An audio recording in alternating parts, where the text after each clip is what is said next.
কর্পোরেশনের আপামর শ্রমিক কর্মচারী ডাক দেয়, we want justice, we want justice, ঘটনায় উই ওয়ান্ট জাস্টিস, আর্থিকরের ঘটনায় দিতে হবে।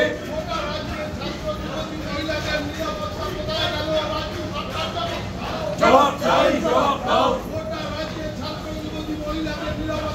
ডান দিকে যাবেন, দিতে হবে।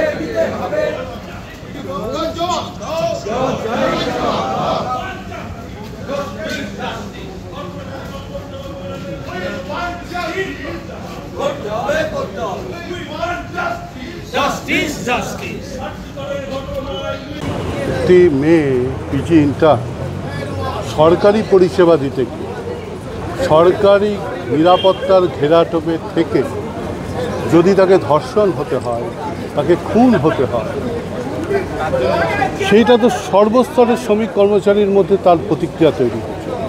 তার বাইরে কলকাতা কর্পোরেশনের পেশাজীবীরাও না, তাই আজকে তারাও কলকাতা কর্পোরেশনের অভ্যন্তরে মহিলাদের কর্মক্ষেত্রে নিরাপত্তার দাবি করছে। বহু মহিলা আধিকারিককে ছুটির দিনে ডিউটি করতে হয়, 2টো থেকে রাত্রি 10টা অবধি ডিউটি করতে হচ্ছে বিভিন্ন বড় অফিসে। আমরা সার্বিক নিরাপত্তা দাবি করছি। সিসিটিভি ক্যামেরা শুধু বসানো না, তাকে ফাংশনিং পর্যায়ে রাখতে বলছি এবং মহিলা নিরাপত্তা কর্মীর সংখ্যা বাড়াতে বলছি।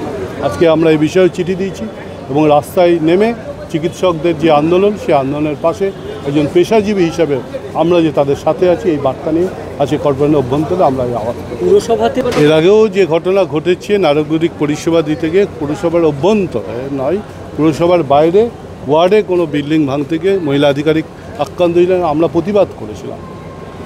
মাননীয় মহানাগরিক তার পরিপ্রেক্ষিতে পুলিশ কমিশনারকে চিঠি লিখেছিলেন, কিন্তু কর্পোরেশনের অভ্যন্তরে যে সার্বিক নিরাপত্তা ব্যবস্থা, তাকে আরও ঢেলে সাজানোর দাবি আমরা করেছি। আজকে আশঙ্কাটা করছে কলকাতা পুরসভা নিরাপত্তা, এটা তো সারা রাজ্যের মানুষের কাছে একটা প্রশ্নচিহ্ন হয়ে দাঁড়িয়েছি যে নিরাপদ কি আমরা?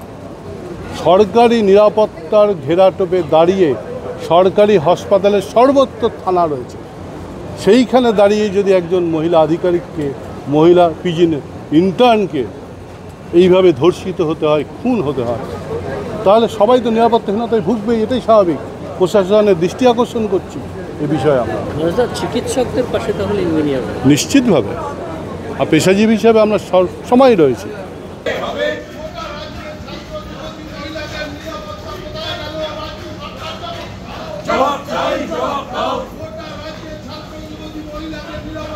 ডান দিকে যাবেন, দিতে হবে।